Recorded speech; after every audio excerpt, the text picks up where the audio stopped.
What's going on, family? What's that word, family? Let me see. Can you hear me? Yes, sir, I can. How we doing? How we doing? What's good? What's good? Man, What's can't that complain, yo. word? How's everybody doing? Bless, Doing, bro. doing good. Bless, man. We finna have a good one tonight, bro. We finna have a good one. How everybody doing though? I was Hey, just so doing good. Hey, I got some good news, man. I shot my shot at Nvidia and Microsoft, and I got upcoming interviews for the positions out there. No, you lying. There's No no cap, way. no No cap. way. Yep. So for Microsoft, I got two positions I applied for: an AI penetration engineer, and then a senior security engineer. So I got interviews for those. And then for Nvidia, I applied for a senior security engineer role out there, and they talking stupid numbers. What? So, what made you apply at Nvidia and Microsoft? You just seen it, or you was So just on the website, or I got what? I got a couple plugs at Microsoft, so they already told me to kind of apply. And then Nvidia, I kind of did a code apply. I'm like, let me see if my resume get through, because you know them RSUs, those restricted stock units, they throwing out six figures for stocks. And you know how Nvidia coming, so I said, let me shoot my shot, and my resume got through, so I'm gonna shoot my shot and get that money. That's smart, man. Hey, I'm congratulations first off for even on the setup, bro. Because I didn't even know that they were still hiring right now. Yeah, they I know from Microsoft they kind of freezed up right now, but I had a recruiter hit me back, told me to answer a couple questions, and then she was like, as soon as we get the hiring manager available, we schedule an interview. And I'm just gonna throw it out there. They talking total comp over 400, just to be real. 400,000 a year? Yeah, they talking, two something for salary, 100 something in stocks, and then over 100 in bonuses. It's silly. Hey, man, I'm praying everything go well for you, Oh man, bro. I'm telling you, man, I'm excited. So I'm that's praying. just That's good that's news. I was like, let me share with the boys. Like, I got a stupid offer coming in, so I'll keep y'all updated though. that's what's up, man. That's what's up, man. That's why I'm always praying for all of us to win, bro. And really just to keep going, man. Nvidia, Microsoft working there, that'll change your life. You feel me? And the That'll crazy thing about it though is like, I'm at Rolls Royce, and I know they're gonna try to counter, but I'm gonna see. I gotta see what my heart is at in it. But like I told you before, the trifecta, the experience, the degree, and the certifications, man, they throwing out crazy numbers. That's insane, bro. Like I said, man, I'm proud of you, bro. Just staying on this journey. Just keep going, family. Just keep Most going. definitely. Yep. I'll keep y'all updated and let y'all know who I decide to go with for sure. Yes, sir. So yeah, man. We got a few more coming on too. They said they'll be about 15 minutes late, about really like six more coming on. Um, but yeah, man, another day. We're about to get to it, man. We have the great Waseem Limbada, man, about to come on, man, and drop some game, drop some gems. Um, really just kind of give us the blueprint, bro, on really what it takes to become successful in the Airbnb space. Really, but not specifically just Airbnb, just the mindset that you need to become successful. Just a couple housekeeping things before I let Waseem come on, man, and we chop it up. Nvidia earnings, that was big this week. Crazy that Charles is talking about it possibly working at Nvidia, and they just reported another blowout quarter, bro. They had an expectation of $66 billion in revenue that they were supposed to bring in. They actually brought in $68 billion. $68 billion, bro. I don't think people understand how crazy that is in 90 days to bring in $68 billion in 90 days. Just to tell you how crazy it is, the next quarter, they're scheduled to bring in about $78 billion in 90 days. 78 billion. 78 billion is more than the companies and market cap that I'm about to name. DoorDash, General Motors, Ford, Delta Airlines, Robinhood, Coinbase, Snowflake, Lyft, Carvana, Zillow, and hundreds of other companies. What they are bringing in 90 days, they're worth more than all of these companies put together. Put together. individually, if you know what I mean. So, man, just a record breaking stuff going on. A lot of money being made, and we gotta find a wave. We gotta be a part of the money that is being made and the money that's about to be made over the next 5 to 10 years. Last thing I'm gonna say is February. We made it through February. Tomorrow's the last day of February, and then we on to March. February is usually a rough month in the market. We talked about that at the beginning of the month. February is the month that you find opportunities to get in the market. All right. That was February. That's what we was doing. We was entering plays. We was accumulating more shares before we popped into March. Usually, I'm gonna just break the numbers down. February, we have a negative 0.01% type of month. That's historical over the last 100 years is usually a red month.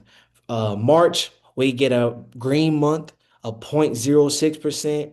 April, we get a 1.4% green month. May, we slow back down a little bit. We get a negative 0.1%. June, we get a 0.8%. And then we finish off July with an almost 2% gain in 1 month. So if you made it through February, we got some good months ahead. So with that being said, man, I want to bring up my brother, the great man, Waseem Limbada, bro.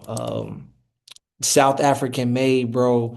Great person. Really, really, when it comes to mindset, when it comes to personal development, he was one of the first people I ran into when it comes to getting your mind right, trying to fix your life and really coming from nothing. He was somebody that I relate to. He ain't somebody that came with millions and then trying to teach me and sell me courses on. He really came from sort of what I came from, bro. And I'm glad I was able to bring him on. It's my brother, great person, man. What's up, my brother? How you doing? Man, I'm doing good, brother. Y'all can hear me? Yes, sir, we can. Let's go, baby. Man, appreciate you having me on here, Nate. I know it's been a minute since we caught up, but hey, good to be here, see the community. Oh, and the community is called what? Magnate, just the community? The ecosystem. Yes, The sir. Ecosystem. ecosystem. Yes, sir. Okay. Cooking up, cooking up. Yeah. All right. And how much time we got today? Just so I'm cautious. Yeah, Everybody no worries. You really got as much time as you want. Try to keep it within 30, 45 minutes. So you good, man. Say less. Say less. I got this little Prezi, so we got a visual so everybody can see. Yes, sir. I think I got a request to share my screen, brother. Let me see. Yeah. Yeah, I sent a Gotcha. request. Just sent it to you. Boom. All right, let's see.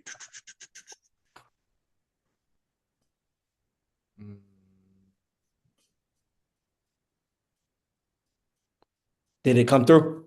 Yeah, it came through. Let me see if it's I think it's this one. Share. Okay, bet. All right. Y'all can see my screen? Yeah, we can see we can see the YouTube and like all the icons. Yeah. Just the icons, huh? Yeah. Wait, hold up. Man, no worries. Bro, I be using Google Meet. I don't be on Zoom a lot. Nah, you good. Take your Got me time, feeling like bro. an old head over here. Let's see. Let me get this configured out. And where's everybody coming out from? Everybody from Indy? Everybody dropped their city and Yes, they said sir. Indy. Indy? Yep. Let's go. Not everybody. Everybody's not from Indy. Yeah, we got some New Jersey on here, Indy, Dallas. Um, yeah, we got your screen now. We can see it, brother. Fire. All right. Brother Joseph on from Canada. Yes, sir. Okay, okay. Let me see. I didn't even get to see okay, there we go. All right, so we got everybody coming out. All right, so y'all can see my screen now, yeah? Yes, sir. Man, let's go. Let's go. All right, man.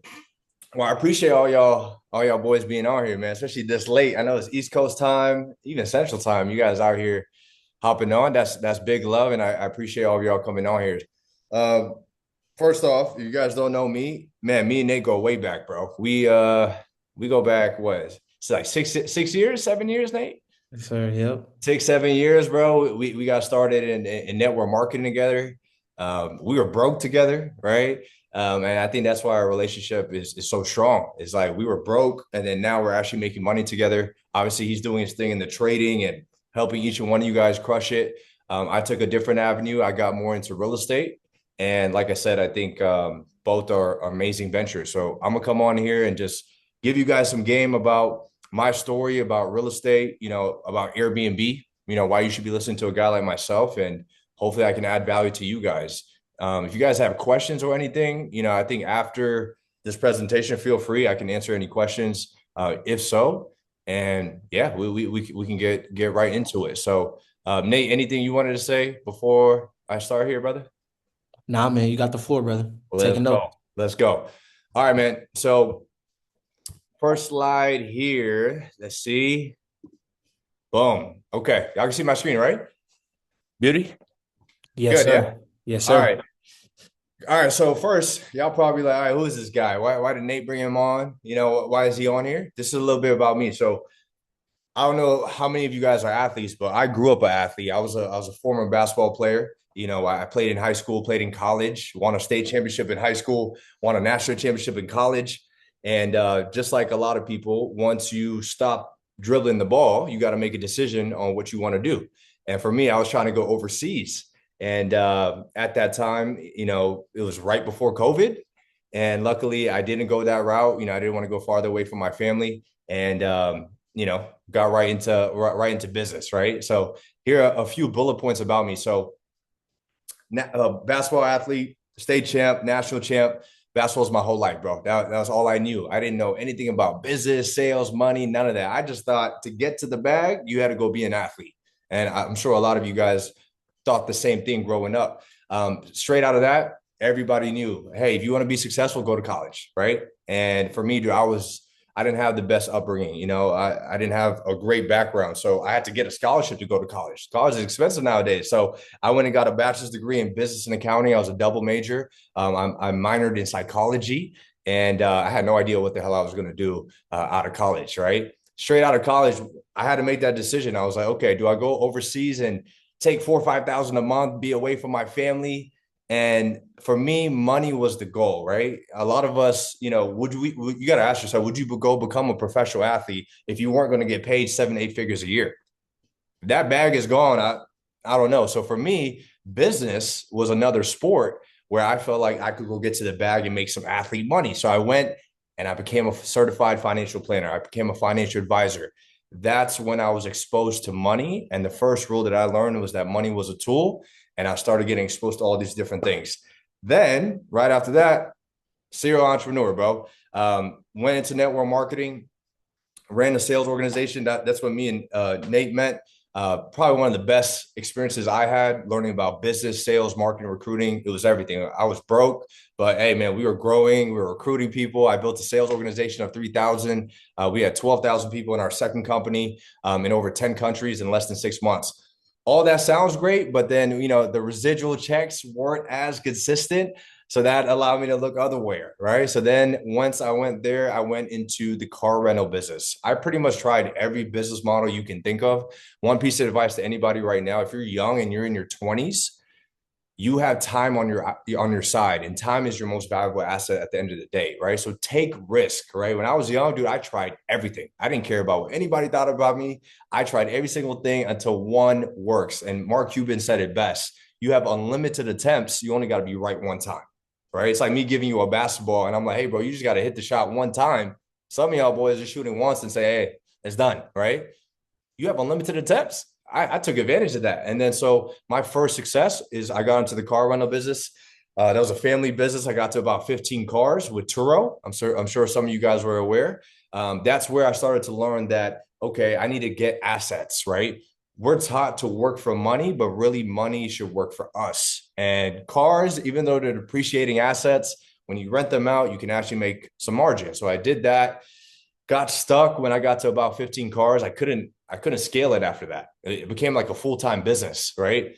Another piece of advice in business, guys, instead of working in your business, you need to learn how to work on your business. Okay. If you can't operate, your business can't operate without yourself, you don't have a business, you have a job. Okay. So that's what I learned with this car rental business. I was like, well, we're making 6 figures a year, but I have no time. I'm over here slaving every single day. I'm like, this is not the goal. This is not the freedom. And I had people continuously asking me, hey, do you have any Airbnbs that you can stay at? Like, we're renting your car. And that conversation kept coming up. So I'm like, Airbnb, Airbnb. And I kept turning them down. And just like everybody, I'm sure, I don't know how many real estate investors or anybody that's investing in real estate on this call, but I wanted to get into real estate, but I didn't have no 20% down, 15% down. I was dead broke, right? I had the car rental business, but I couldn't get into real estate. So that's when I came across this Airbnb model where it's called Airbnb arbitrage, where you actually make money in real estate without owning the property. Okay. And I saw that you only needed $5,000 to get started. I was like, okay, I could come up with 5K. So long story short, guys, I was pretty much had a big argument with my parents. And this is where, I don't know if you guys have experienced family and business, but when you mix family and business, things can get really messy. And that's what happened to me. I built that Turo business, and then all of a sudden, money and my family, we started clashing heads. I moved out abruptly. I didn't just save money and just moved out abruptly with my girl. Dude, I was staying at Motel 6s, Super 8s at that time, trying to figure it out. And at that time was crazy. Sometimes your biggest enemy can be your biggest motivation. And that enemy at that time was my mom. My mom was saying, oh, go do that Airbnb thing. You're not going to be successful. You're better off getting a 9-to-5 job. And I'm like, Mom, I love you to death, but you don't have what I want. Another piece of advice to you guys. If someone's giving you advice and you wouldn't change places with them, do not listen to them. Even if that's your own blood, even if that's mom, even if that's your bros. I'm sorry, brother. If you don't have what I want, I'm not listening to you. And respectfully, I love my mom, but she didn't have what I wanted. So I had to go prove her wrong because she told me that I was going to go be successful in the Airbnb space. She wanted me to go take the 9-to-5 job, take the salary, and they call it a day, right? But for me, I was like, nah, I can't. So then I went and figured it out. I went into that desperation mode, had to use the funds that I had, took all my savings to dump it into my first property. And to break down arbitrage, just so you guys have an understanding, if you don't know what it is, you're renting from a homeowner, right? And then you're getting permission from the owner to sublease on Airbnb. So for example, if I rent an apartment for $1,300 a month, I put it on Airbnb for $200 a night. I rent it out for 20 days. That's $4,000 in revenue, $1,300 to the owner. I pay the owner $1,300.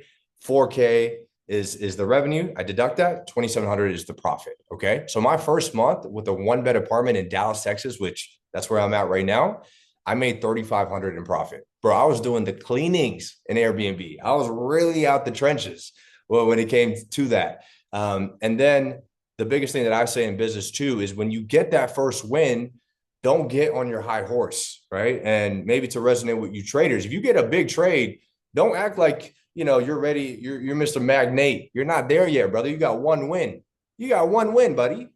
Stay humble. And that was me. I didn't take the profits and start going crazy like I had money. I took that money, poured it right back into the business, put it right back. When I got my second, long story short, scaled to 17 properties in 3 months, quit my 9-to-5 in 4, retired my wife at the time. She had a banking job. She was going to downtown Dallas back and forth, 30-40 minute drives every day. She saw how much money I was making through Airbnb all through my phone and said, yo, I'm trying to do what you're doing. So I was blessed to get to 17.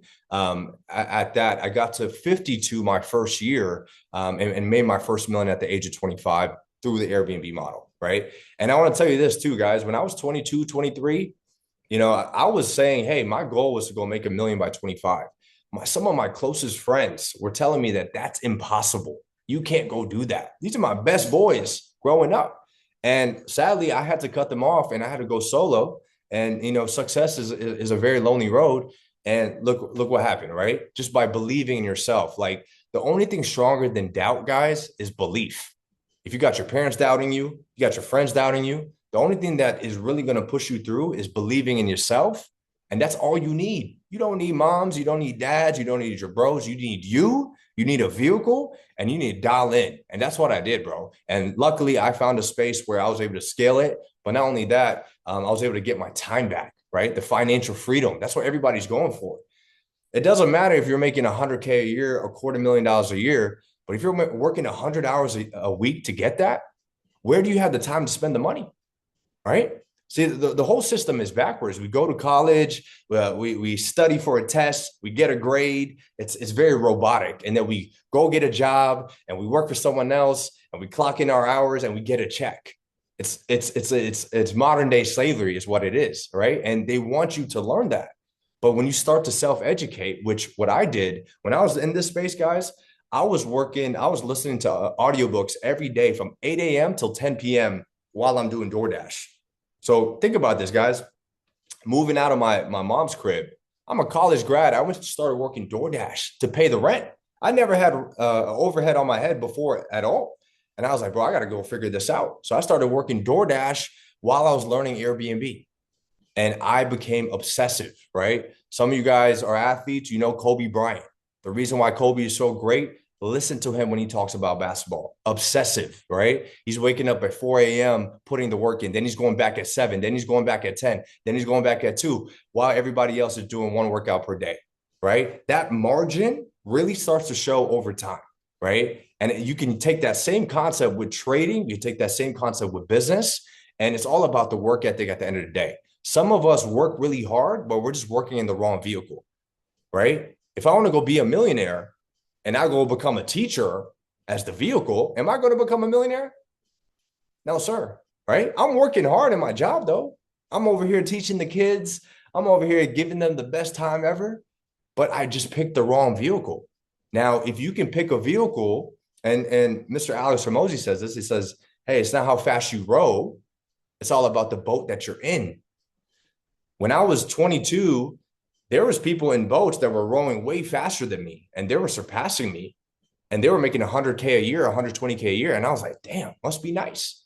You know how much I made my first year as an entrepreneur? I was working 60 hours a week as a financial advisor. I made $7,000 my first year. 7K. I could have made more money at McDonald's, right? And my mom was looking at me like, yo, what's going on? What were you doing? Selling insurance? I was doing financial planning. I was doing life insurance. I was doing retirement planning, disability. It was great because, you know, the thing at the time, I was like, man, I'm not making any money. Like, what's going on? Like, I'm putting all these hours in. Little do I know, you know, as I started to do it, now I look back, you got to learn first, then you take the L off and you start earning. So my first year was all experience and learning. Same thing like trading, right? If you go trade for your first couple of months, you're not going to be great right out the gate. And if the expectation is that, you're going to be disappointed. You're going to have to learn. You're going to have to fall on your face. You're going to have to get back up and keep going, right? And it's all about the mindset. One thing I've learned about success too, guys, it's 80% mindset, 20% execution. 80% mindset, 20% execution. If you fail up here, it's over, right? And my biggest thing for you guys too, when you have those big days and you make those profits and you have those big trades, everybody can be happy. But what about those days when you lose $500? What about those days when you lost $3,000 that week? Are you still as motivated? Are you still dialed in? Everybody happy when they're up. But what about those times when things are hitting the fan? That really lets me know about what's going on. It's just like sports, right? Some of you guys played football, basketball, soccer, right? Everybody can play during the game. But what about 5 a.m. track? We got 2-mile run at 5 a.m., right? You get to really see who's about it. You get to really see who's about that action, right? When we're on that last suicide and you're looking around, you're looking at your teammates on the left and the right, you're seeing like who's really built for this. Everybody can be good when things are up, but what about when things are going left? That's really going to show me your true character. Kobe Bryant even said it. He said, when adversity hits, your true character will show. All that fluff, all that, yo, I'm really like that. Okay, well, let's see shit hit the fan and let me see if you're really about it, right? Long story short, just to finish this, guys, I became a multimillionaire by the age of 26. I got into consulting, okay, sales. One piece of advice, you got to learn a skill set, high income skill set. That's advice number one. trading time for money, that's going to take you a very long time if you want to be financially successful. And I'm all about time. Making money in your 20s and making a lot of it is completely different than making money in your 40s and 50s. I don't know what you're going to be doing with millions of dollars in your 60s. What you're going to be doing? You'll be at the crib just hanging out. Making millions in your 20s, now you're really doing something. Now you got power. Now you got impact. And guys, here's the beauty about money. Money is not everything, but money amplifies who you are. Money allows you to do what you need to do in life. If you're a douchebag and you get money, you're going to be a bigger douchebag. If you're a good dude and you have money, you're going to be a nicer guy. You're going to be able to give back to your charity. You're going to be able to go to mom and give her 10 racks like it's nothing, right? You're going to be able to go back to your community and do a giveaway, Thanksgiving giveaway, give back Christmas gifts, right? That's why you need money, right? So make it an obligation. Some of us, we set the standard too low when we're trying to go get success. You know, 100K a year is not enough. I'm being honest with you guys. 100K a year is not going to get it done. It's only going to take care of yourself. You got to think big. And what's the crazy thing about your mindset? You will never outdo of what you think of yourself. So if you set the bar of 100K a year, you're not going to go make 250 a year. It's not going to, it doesn't work like that. But if you shoot for 1 million, you start thinking different. And even if you fall short at 1 million, you're 3 to 5x of your initial goal just because you thought bigger. And I was the guy that always thought big, right? I was the guy at 22 talking to my girlfriend at the time, dead broke in my mom's crib. And I said, yo, I'm going to go be a millionaire by 25. She's like, but you got your mom's crib. How's that going to happen? I said, yo, I'm going to find a way. I'm going to find a way. And that's what you guys need to do. You need to find a way, and you have a beautiful vehicle with trading. But I'm going to show you guys a little bit about trading. So guys, this is what we generated last month. Okay. So long story short, we're at about 110 properties right now. Okay. This is what we generated in February. February is usually a slow month, but guys, cash is king. But one thing I want you guys to learn is cash flow. Cash flow. Okay. Cash is king, but cash flow is better. Say that again, Mr. Weston, for the people in the back. Yeah. They don't understand how important cash flow is and how you can leverage it to the bank. 100%, bro. Because look, think about it. I would say sales and trading are very similar, right? Like I was good at sales, but every time I wanted to get paid, I would have to close a deal, right? Every time you want to make money on a trade, you have to do a trade, right? But if you go into the next month, you start back at zero, right? If I go make 100K a month in sales, March starts, I start back at zero. And I have to go make that 100K again, right? Same thing with trading. If I go make 100K in trading, that's amazing. But you got to go do that again the next month, okay? Now, the reason why going to zero is bad is if you can take that 100K and put that into an asset that can give you some type of income monthly, you're no longer starting at zero. So that's the beauty about what I did is the money that I'm making, the deals that I'm closing. And if you guys are trading, you have excess cash, put it into things that can pay you back. And real estate is the number one thing. 90% of millionaires are made through real estate, right? And guys, if I can do this, you can do this. All this is information, resources, and work ethic and resilience, right? Not ready to give up to whatever. So I show you this not to brag. I show you to show this that this is possible. Bro, I was working DoorDash 5 years ago. DoorDashing, a little Ford Escape, 2010. Broke as hell. Broke as hell. Low key, I had the hat on and everything. I didn't want nobody know who I was, right? But you got to go through that. So here's the crazy thing I want to say to y'all. You going to look crazy trying to figure it out. Your boy's going to be making fun of you. Your family going to be making fun of you. But those same people, when you figure it out, those are the same people that are in your DMs asking how you did it. That's the crazy thing. So you going to look crazy. You like this whole like, I don't want to be uncomfortable to be successful. That's not going to work, bro. You won't have to get out of your comfort zone. It's like going to the gym and y'all over here lifting weights and you lifting some 10s and thinking that you're going to get big. You're not going to get big lifting 10s, brother. You better put 2 plates on it. You better struggle. You better get uncomfortable in the gym if you want to be great fitness-wise. Same thing with basketball. Same thing with football. Same thing with business. You're going to have to be uncomfortable. And if you really want to tap into another level, you start making the uncomfortable moments comfortable, right? You know, it gets scary when you're running suicides and you smiling, right? There's always that one teammate on the team that we running a 2-mile run, he over here smiling while everybody huffing and puffing, right? Same thing with this. When those days and you're in the red and you still got a good attitude, you still like, I'm gonna get up tomorrow and we're gonna make it happen. That's the mentality that you guys really need to adapt. And this shit applies with anything, bro. Real estate, trading, business, it's all up here at the end of the day. Boom. Okay. So real quick, this is the model that I just explained, all right? Rental arbitrage. This is one of the best ways. So it's all about renting and subleasing out. Guys, why this is so great? We got the World Cup in 2026. Not a lot of people understand how big that is. $30 billion is expected to deploy in the US economy. Business is all about timing, okay? They did a study on a TED Talk, and they looked at over hundreds of different business owners, 7, 8, 9-figure owners, and they were like, what is one commonality that all of these successful businesses have? Is it sales? Is it marketing? Was it a great idea? Was it, a game plan that they had in place? And the number one commonality that they had across all companies was timing. They all got in at the right timing.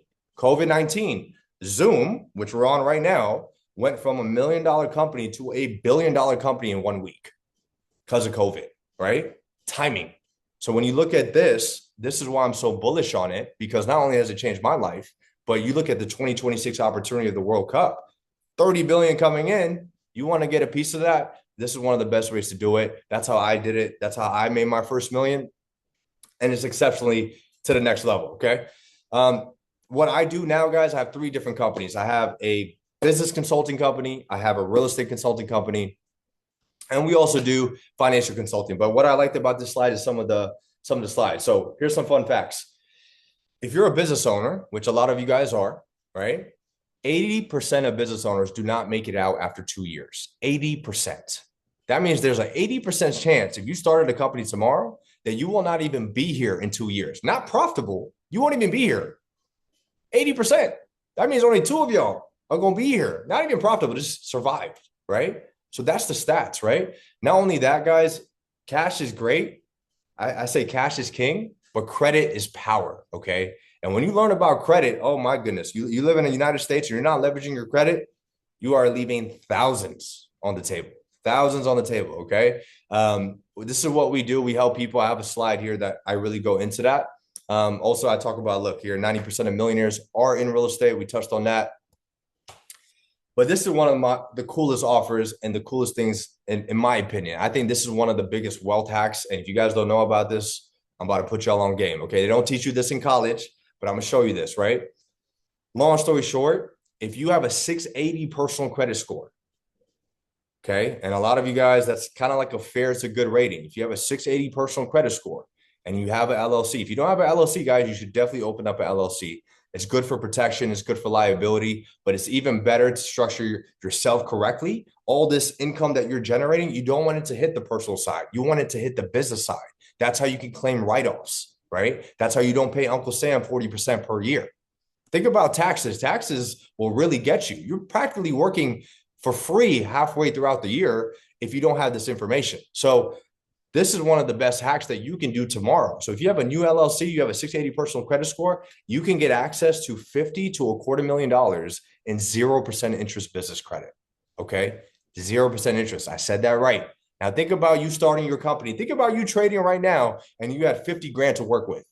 Some of you guys are working with your life savings and you're hoping for the best. Imagine if you had access to capital, imagine the type of trades you could do.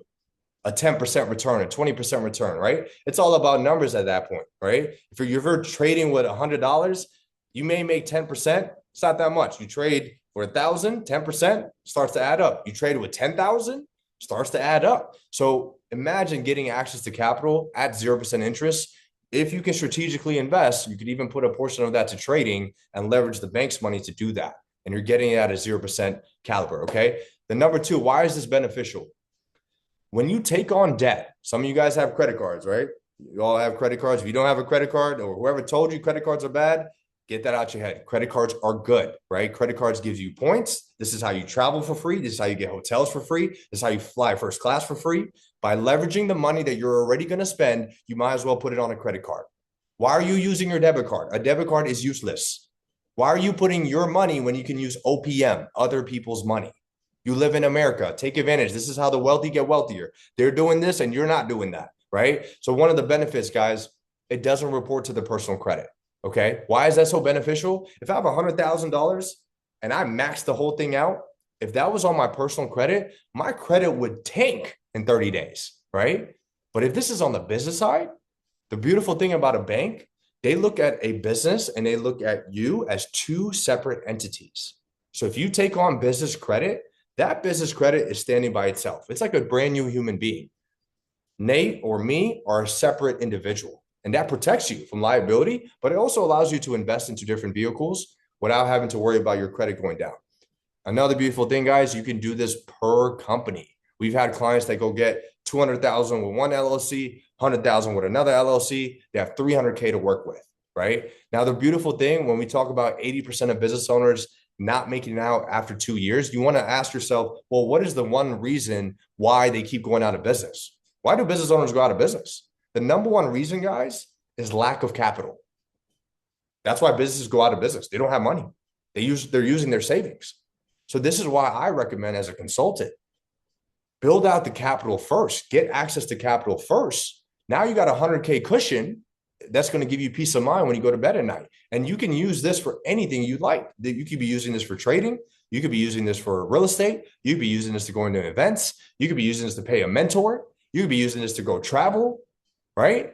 And I'm big on experiences, guys. So when you're young, get around great experiences, events, people that have what you want, because premium experiences make you a premium person. Some of us are so stuck in our local city. You think that's the world. You're going to outgrow your group. If you're the best guy in your group right now, you're not in a group or circle. That's a cage, my guy, right? You got to look around you, and every single one, if it's your best friend or if it's another individual, they need to be adding value in some way to you, whether they're helping you get fit, whether they're helping you financially, maybe they're here and loyal to you, right? You got to have a circle that is adding value, okay? And the reason why we like this, guys, you can leverage this into assets, cash flowing vehicles. Real estate is one of the favorites.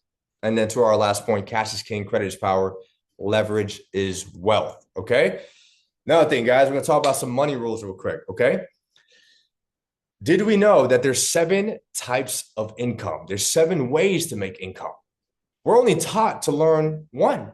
And what is that? Linear income or earned income. And what is that? We trade our time for money. That is the 9 to 5. If you notice, you go to college and school, they don't talk about dividend income. They don't talk about rental income. They don't talk about capital gains, royalty, profit. They're not talking about any of that. So it's crazy how they only expose us to one type of income. But what about the other 6? This is where you get stuck in the matrix and then you get confused on where you're at. You got to start to self-educate. So remember, there's 7 types of income, right? What you guys are doing, capital gains, profit, you guys are learning a different type of income. What I'm doing, rental income, okay? You also got royalty income. One of my favorite shows, if you guys have downtime, go watch Shark Tank. That is a great show that you can watch to learn about business, to learn about why investors invest. You need to learn that. These are things, and this is only for the people that want to go be a top 1% earner, that want to go make $1 million per year. If you don't want to go be a top 1% earner, this is probably not for you, right? Success is defined in so many different ways. Some people are okay with 100K a year, right? But in my opinion, you live once, you have your why, you have your purpose, you might as well go all out, okay? Number 2, 3 M's of money. It's one of my favorites, okay? You got to learn how to make money. You got to learn how to manage money. And you got to learn how to multiply money. You master all 3, my goodness, you are a force to be reckoned with. Some of us make money, but we don't know how to manage it. There's something called the IRS. You have to pay taxes, short-term capital gains, long-term capital gains. So the money that you receive, you have to keep that in mind. A lot of young individuals don't factor taxes, okay? Number 2, managing money. Did you guys know 1 in 2 millionaires, 1 out of 2 millionaires are paycheck to paycheck? 1 out of 2 millionaires, paycheck to paycheck. Because you know what happens? The income goes up and their lifestyle goes up. So sometimes you got to make a lot of money, but stay sound. Don't go get the flashy things right out the gate, right? Stay sound, stack your money, manage it effectively, put it in a high yield savings account, Have an emergency reserves set up. Have a little Robinhood account. So you got investments going, right? Put some money in real estate, right? Manage accordingly. Keep your expenses low. Some of us do not know how much income we make. Some of us don't know how much expenses we have. Write that down. You'd be so surprised how much money you spend, but a lot of us don't track that. If you don't track it, then you're going to be a lost puppy, right? Data is everything. So number 2, manage money. Number 3, you got to know how to multiply. Okay. Trading is a great example on how to multiply money. Putting it into investments is a great way to multiply money. Why don't we put it in a savings account? There's something called inflation, right? The value of our money today is not the same tomorrow. Okay. So you got to take that cash and put it into asset vehicles that have a better return than inflation. Okay. Once again, they don't teach you this in college as well. Next point, money is a tool. Don't work for it. Make it work for you. You guys already know, right? You use it as a tool so you can get to where you want to go. Okay. Last, number 4, short-term, midterm, long-term strategy, guys. You got to have a short-term plan. You got to have a midterm plan, and you got to have a long-term plan. You should be thinking about retirement in your 50s, 60s. You should be thinking about your 30s, 40s. You should be thinking about your 20s. Some of us are very short-sighted. We're only thinking about this year. But what about 5 years from now or 10 years from now? Okay. Emergency fund, high yield, we talked about that. High income skills, you guys know that. So examples of high income skills, if you don't know, trading, real estate, social media, right? Public speaking, right? Learning AI. These are high income skill sets, right? And these skill sets is something you can take and always have value to the marketplace. The problem when you work a job, you're having somebody else dictate your life. He could wake up to tomorrow and be like, yo, bro, you got to go, fam. I had a bad day, but yeah, you're cut off. Think about COVID. Everybody got comfortable during COVID, thinking that, oh, I just got my job, I'm good. Boom, laid off next day. Now what? Right? So remember, I think when you're operating in the state of mind, you got to operate in a paranoid mindset. You know, Patrick Bet-David said this. He said, only the paranoid survive in life and business. Only the paranoid survive. What does that mean? You got to be paranoid to the worst case scenarios. Some of us be on our high horse and thinking that everything's good and dandy. You need to think about, if this happens, what am I going to do? And if you don't have a contingency plan in place, you're playing checkers, not chess. Life is about playing chess, not checkers. So you need to have contingency plans with everything. If this trade goes left, I'm going to have this ready to go. If this real estate property doesn't make sense, if this guy tries to squat on my property, I got this security that I'm going to call. If this Airbnb booking doesn't come in, I got booking.com that I'm going to get over here. Paranoid to the worst case. And you can apply that in life, but you can also apply that to business and everything you do. Taxes, we talk about that. One of the beautiful things that I love about real estate is when you buy real estate, there's something called cost segregation. Very high level term. But what you can do is you can buy a piece of property, depreciate the property in its first year, and get 25 to 30% of the value in tax write-offs. So if you were making, for example, $200,000 per year, and you go buy $1 million home and you get 25% in depreciation, you can take $250,000 and have that go against your taxable income, right? And that will bring that 200K down to 100K or 50K. And the more real estates you buy, now your taxable income gets to zero. This is how Donald Trump, some of these big wealthy guys, they start buying assets towards the end of the year so they don't have to pay Uncle Sam. Because you're either going to pay Uncle Sam or you're going to have to buy some assets. And in my opinion, I'd rather buy an asset than put 40% to the IRS, because you're not going to get that back, right? At least put it into an asset and that appreciates so you can get some value there. Okay. These are examples of properties that we've done. Lessons learned. And I think we're almost done here anyway. Money is a tool, guys. You heard it. Cash is king. Credit is power. Cash flow is freedom. Remember that. Cash is king. Credit is power. Cash flow is freedom. If you don't have cash flow, you don't have mailbox money, you're going to be working every month. Every month, you're going to be closing deals. You need to find a way to go to sleep at night and you're waking up to a paycheck. I'm telling you, when you get a taste of that feeling, you never want to go back. So be smart with your money and invest it accordingly and try to build out some cash flow. Real estate is one of the best ways to do it. High income skill sets, you guys are already developing that with trading. Assets will pay you forever, right? Buy assets, guys, right? Assets put money in your pocket. Liabilities take money out your pocket. That's a good way to remember those two terms. Don't start at zero, convert active income to residual. I talked about how the fact, like when you have a high income skill set and you're spending money, You start at zero every month. There's a lot of sales guys that are going to close all these deals, but they start at zero every month. They got to go make another deal and another deal. But how can you sustain that for 30, 40 years? Bro, the average life expectancy is 75 years old, right? Think about, I want to break this down, how big of a scam we live in America, right? Retirement, everyone invests into 401ks. You can't touch your 401k until you're 59, okay? Life expectancy is 75. That's the average life expectancy, okay? If you retire at 60, and I think the average is what, 65 years old, that's when everybody retires, you're essentially free for only 10 years. You worked from 21 till 65 to have 10 years of freedom. That's what the system is setting you up for. And that's where you got to start questioning it and be like, dude, I'm in my 20s or I'm in my 30s. That's not the goal. The goal is not to be 59 years old and have a 401k. The goal is to retire at 35 with cash flowing assets. That's the real goal. And you got to learn that game. Some of us are just learning the wrong game. And you may need to unlearn some things that your parents taught you and that your teachers taught you. And you need to start getting around people that have what you want. Because if you do that, you're going to be one step closer to your goal. You're the average of your circle. Like, you know, when they say, hey, you're the average of the people you hang out with, that's 100% fact. I thought it was just fugazi. That's a fact, right? If I can look at your circle, your closest friends, and I can know exactly the income level you're making, right? Last thing, guys, I think this is big, and this is a big problem for people in their 20s.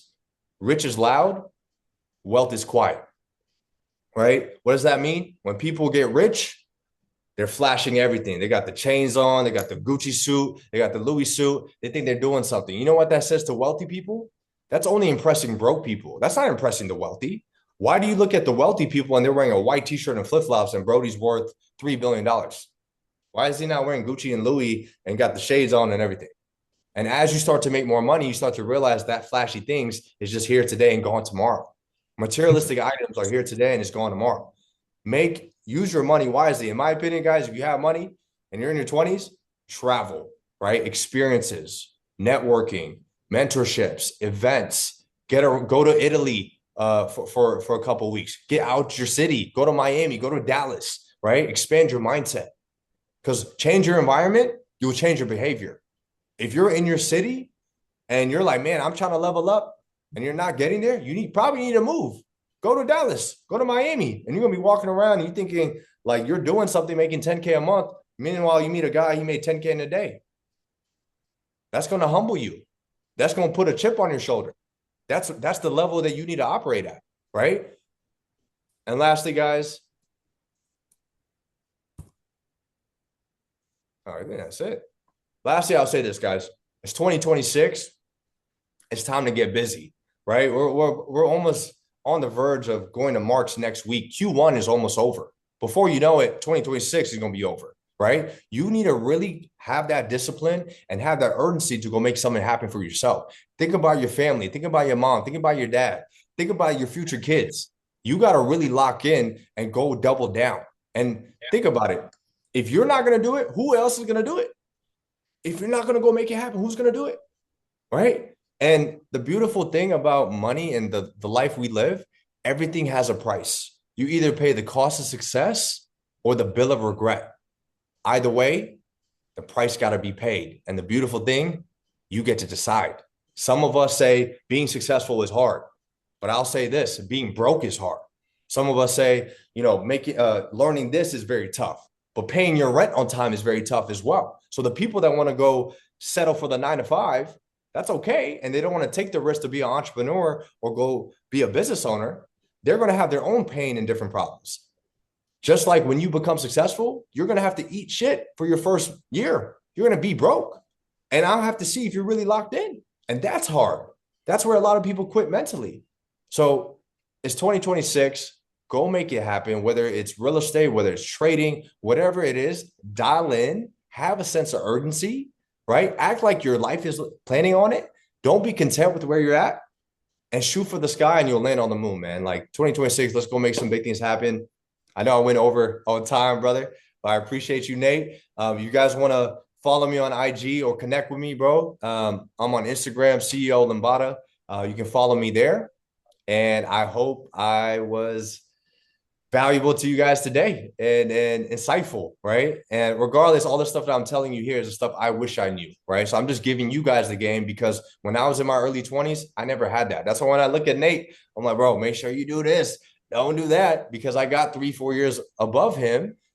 I wish somebody when I was 25 was telling me that, bro. I had to go figure it out myself. I had to go try it out, lose money, lose relationships, get stabbed in the back, have this guy steal this guy steal that. That's part of the game. More money means more responsibilities, means more power, means you're going to have a target on your back.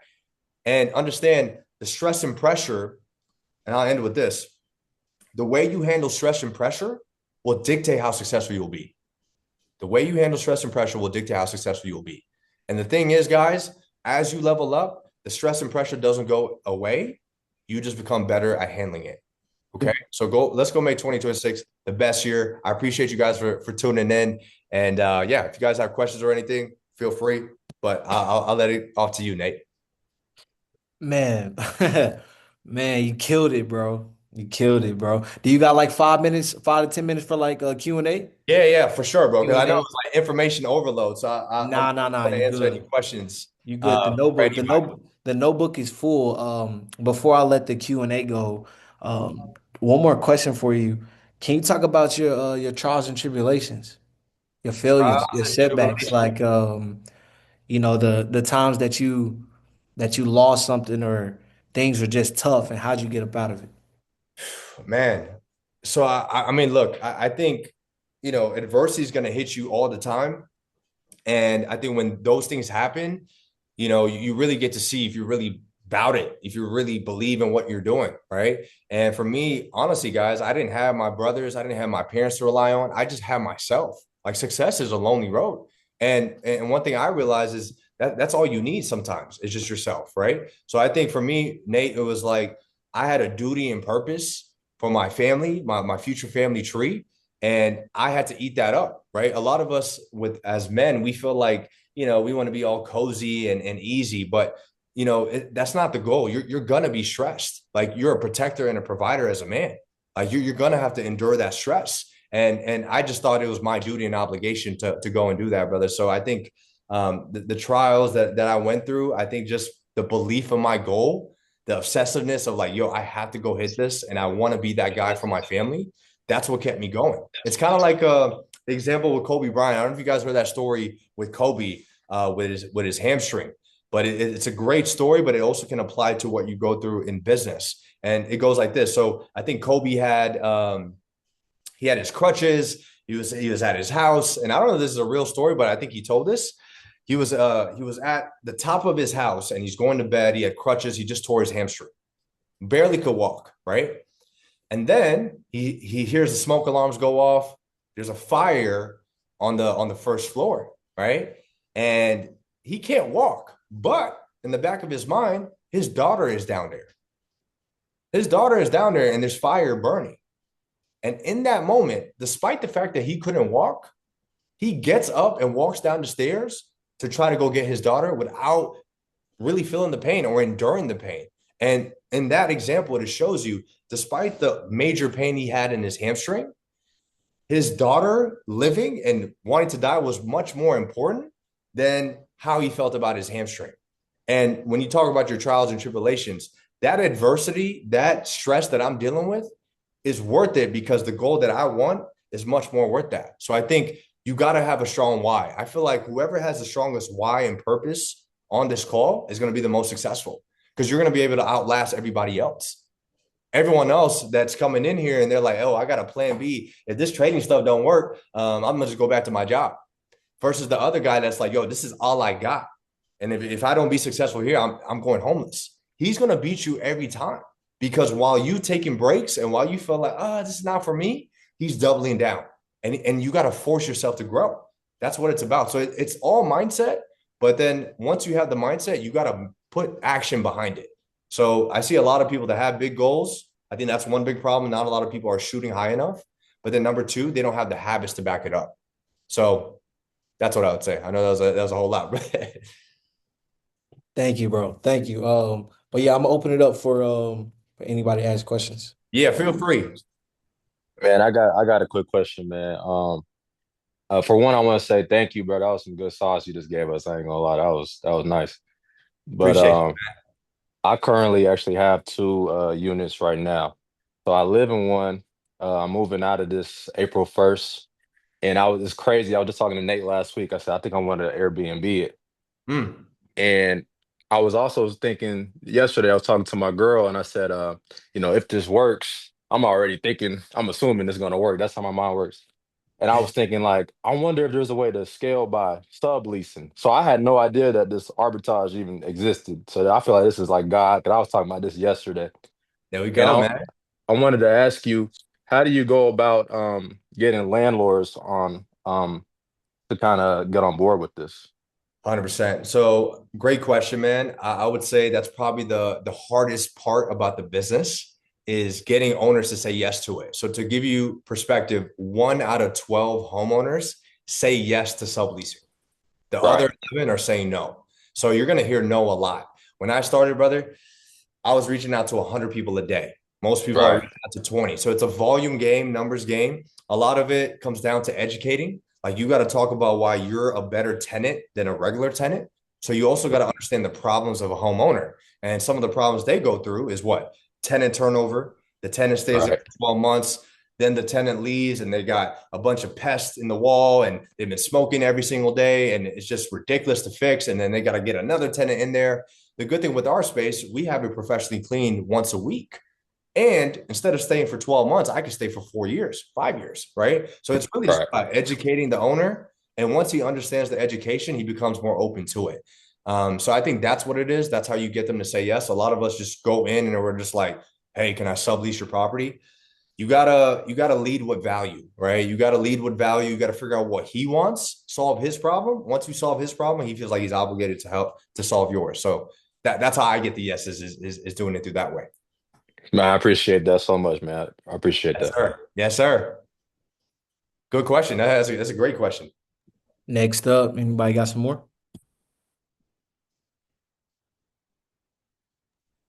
Yo, No you question you two. definitely dropped some sauce, man. And you don't really know me, but I was in the background as far as Kayani with Okay. Nate. Yeah, I was with Nate, Mark, Torin.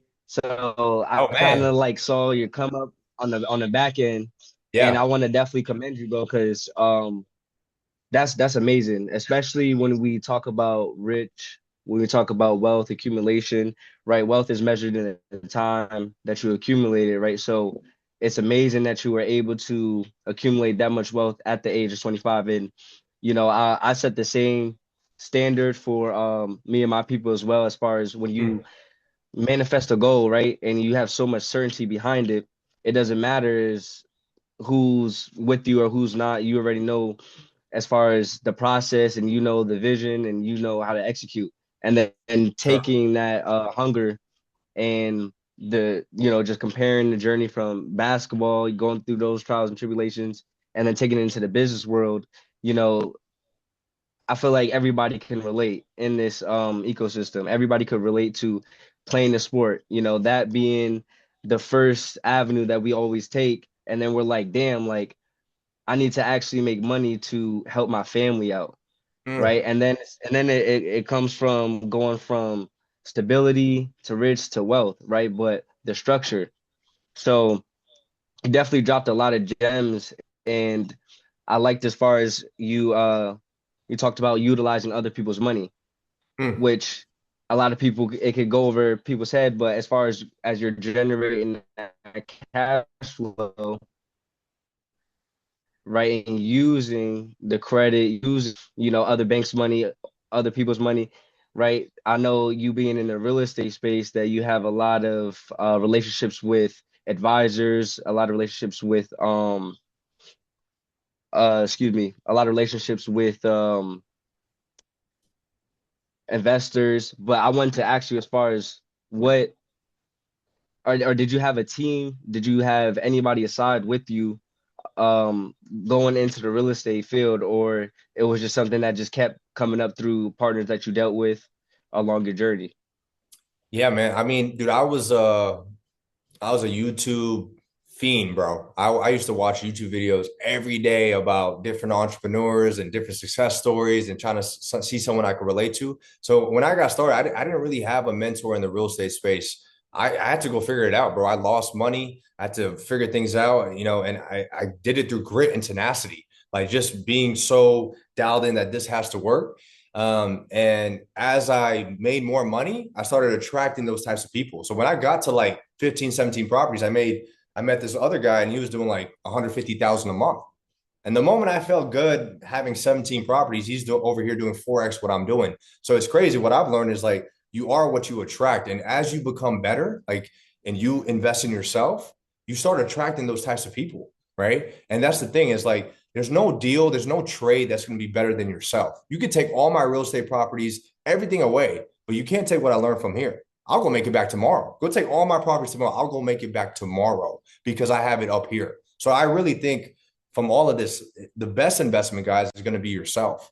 And that means education. That means getting in shape. That means, you know, taking care of yourself. You know, that means elevating every day. If you're not elevating, getting 1% better per day, you're getting worse. There's no in between. A lot of us feel like we just neutral, just nah, brother. It's either you're getting better or you're getting worse, one of the two. So I think as I succeeded and as I leveled up and I got into those rooms, those connections really started to come. But at the beginning, man, it was lonely. I'll be real.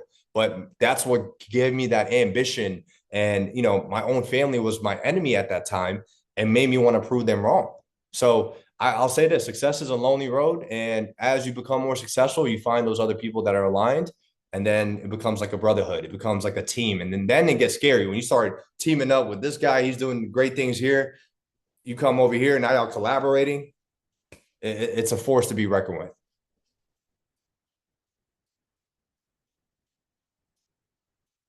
Yes, sir. Yes, sir. Yes, sir. Yeah, well, let's do like two more questions and then we're gonna let the brother get his time back, man. There you go, bro. It's all love. Say less. Anybody got any questions? Dude, I'll run it back. When you said about 1 out of 12 landlords, what resources do you use? Do you just cold call? Are you emailing? Are you like how are you going on Zillow? Like how are you even finding the landlords to begin with? Yep, Zillow. Zillow is probably the best. You can go on realtor.com, you got hotpads.com, you got Facebook Marketplace, you got apartments.com. You can call all of them. And it's a numbers game. It's like getting jump shots up, right? Most guys want to shoot 20, I'm shooting 100. And I'm doing it every day, and I don't care if I miss, right? So it's almost like sales in a way. It's exactly that, bro. Yeah. That's it, bro. Can you talk about a little bit about like how actually how people are going to find the comps in order to make sure that they're, you know, pricing themselves accordingly, and also how you're alternating the different booking sites to making sure that your site is staying booked 24/7? Great question. Great question. So the beautiful thing about what do we charge? Is this property going to be profitable? It's all done through software. So there's a website called AirDNA. You can look up any address in the world and it will tell you exactly how much that property would make on Airbnb. It will tell you how much revenue you can generate. It will tell you how often you get booked, and it'll tell you what's projected and also show you listings in the area and what they're currently doing. So you can make an educated decision before you sign a lease or before you buy a house. And then on pricing, there's a software that you can use called Price Labs. Okay, Price Labs.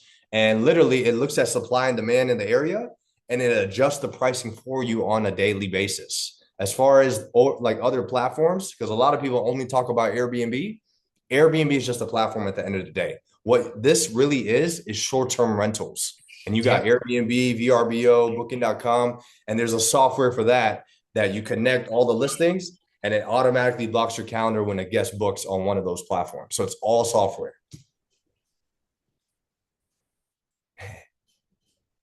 It's fire. That's good. Fire. And one more question. Go ahead. So you're gonna be doing the your Airbnbs when the World Cup comes around. So this is gonna be in East Rutherford. Oh yeah, for sure, bro. I got 50 in Dallas, bro. Okay. I'll give you an example. This is why the World Cup's so crazy. I have a 2-bed apartment in Dallas, Texas right now. The rent is $2,000. We just got a reservation for the World Cup in June. 10-night reservation, $11,000 for 10 nights. My rent is $2K. So 11 nights, I got $11K. I got 19 days left to book it out. I could just drop my prices to whatever prices, and everything on that is just gravy. So you're looking at almost a 5-figure delta on one property. Now imagine if you had 5. Imagine if you had 10. Imagine if you had 20, right? And this is why we like the rent to rent model, because you can get to 10 units in your first year. 10 units buying, it's gonna be like 5 years, right? That little buy and hold, that don't work anymore. Like being wealthy in your 40s, 50s is different than being wealthy in your 20s, 30s. Because once again, guys, time is your most valuable asset. And as you get older, you start to really realize that. You start to be very cautious on who you spend your time with and who you give it to, because there's only 24 hours in a day. So why would I give it to Joe Blow if he's taking advantage of me, right? So yeah, the hype is real, is what I would say. And then as far as your as you collecting doors, you did the stack method, or did you do like first time home buyer lending solution, None or of did that, bro. you utilize collateral? No collateral, nothing. I used my life savings. I had 3,500. I was going on OfferUp, getting pre-owned furniture. I got my mom's old mattress, put it in a U-Haul, set that thing up myself, cleaned it myself. Started off with $3,500, bro. Made my money back my first month, and it was over after that, bro. So that's why we like the model, because you don't gonna have to put a 5%, 20% down, and then you got to go furnish it. So the upfront cost when you buy and do Airbnb is way more versus if you do it on a 1-bed apartment and you're renting, you just need furniture as your biggest cost. And if you have extra furniture, or if it comes fully furnished sometimes where the owner can do that, then you're good to go. My brother, All right. my dog, man. Um, man, I think that's everything. Unless somebody got one more solid question, man, we about to let the brother go. Um, Really appreciate you, my brother Waseem. You've been there since day one, man. We've been locked in since day one, and to see our success together and individually, it's amazing. Amazing. Just being a heavy hitter in your lane, myself trying to make myself a heavy hitter in my lane, and our other brothers that we started with too. So I'm proud of you, bro. Keep doing your thing. 29, right? 29, bro. I'm getting old. 29 years old, dog. Getting old, G. 29. Nah, you're not even close, bro. Now, I don't even know what 30 looks like for you, brother. yeah, I also want to say too, bro. I mean, shout out to Nate too. I mean, all of you guys have a great coach and mentor right here teaching the game. I mean, Nate deserves his flowers too, bro. I mean, I always tell him this. I was like, yo, don't eat with the boys you didn't starve with, right? Me and Nate was broke together. So that's why when I'm making money now and he's making money now, it hits a little bit different when you see that. So keep that in mind. Look at all the people that are with you right now when you're broke. That's really going to hit home when you make a lot of money. And when you make a lot of money, you're gonna have all these fake friends come around and try to be buddy and yo, let's go have lunch and let's go hang out. They're leeching. We don't got time for that. Where were you when I was broke? If you're not gonna be there at my worst, you don't deserve to be there when I'm at my best. And that's why me and Nate's relationship is strong, because we were there when we were broke. So you guys have a great mentor and coach here. And it's up 2026. Let's go make some big things happen, man. We got work to do, is what I would say. My brother, thank you so much, man, for coming on, bro. I'm gonna shoot you a text when we get off here, and I'll I'm see you soon. I get back to Dallas in about a week, so I'm at the beauty. crib right now. Hit So me I'll up, see you bro. soon. I'm in Dallas for some time now, bro. So we'll link up, and appreciate all y'all boys being on here. I know it's late. That shows me y'all locked in. The fact that y'all on this call at this time, y'all built. Now just go put the work in, bro. Go put the work in. Don't listen to nobody else. Bust your ass. Do it for your fam. Do it for moms. Do it for your future kids. And bro, let's go have a year. I appreciate you guys. I'll talk to you guys later, man. Let's go. Appreciate it, man. All right, brother. Man, he cooked, didn't he? It was cooking. He cooked. Good Yeah. call. Good Yeah, That's call. yeah. awesome, though. I never really heard like the Airbnb situation explained like that. Airbnb arbitrage. Yeah, arbitrage. Yeah. Bro, Nate, we was talking about that shit a couple of days ago. That's just crazy, bro. I was talking to my girl yesterday. I literally said yesterday, I was like, man, you think you can Airbnb through subleases? I just happened to say that shit like yesterday.